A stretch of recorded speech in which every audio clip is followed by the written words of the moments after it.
কিন্তু গুনাহ থেকে বের হয়ে আসতেছি না, তাহলে আমার এই তওবা কোন কাজে দিবে? বরং আমি আস্তাগফিরুল্লাহ আস্তাগফিরুল্লাহ করব, এই আস্তাগফিরুল্লাহ আমার আস্তাগফিরুল্লাহর উপরে হারিবে।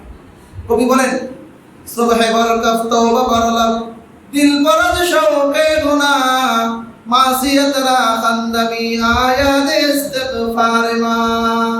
যে একজন ব্যক্তি সুবহে বরকত হাতের মধ্যে তাসবিহ সুবহানাল্লাহ সুবহানাল্লাহ সুবহানাল্লাহ, তওবা করলাম আস্তাগফিরুল্লাহ আস্তাগফিরুল্লাহ, ঠোঁটের মধ্যে আস্তাগফিরুল্লাহ চলতেছে, দিল পরজ শৌকে গুনাহ, যে অন্তর গুনাহের আসক্তি কামনা বাসনা দিয়ে ভর্তি,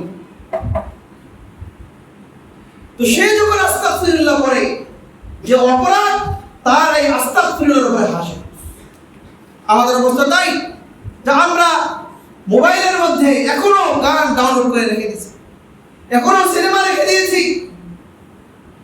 সুযোগ পেলে আমি গুনাহ করি, সুযোগ পাইলে আমি আল্লাহর অবাধ্যতায় নিয়োজিত হই, অবৈধ সম্পর্কে লিপ্ত, পরকীয়ায় লিপ্ত, অবৈধ প্রেম লীলায় লিপ্ত, দিন রাত গুনাহ করতেছে, দিন রাত গুনার মধ্যে লিপ্ত, জিনার মধ্যে লিপ্ত।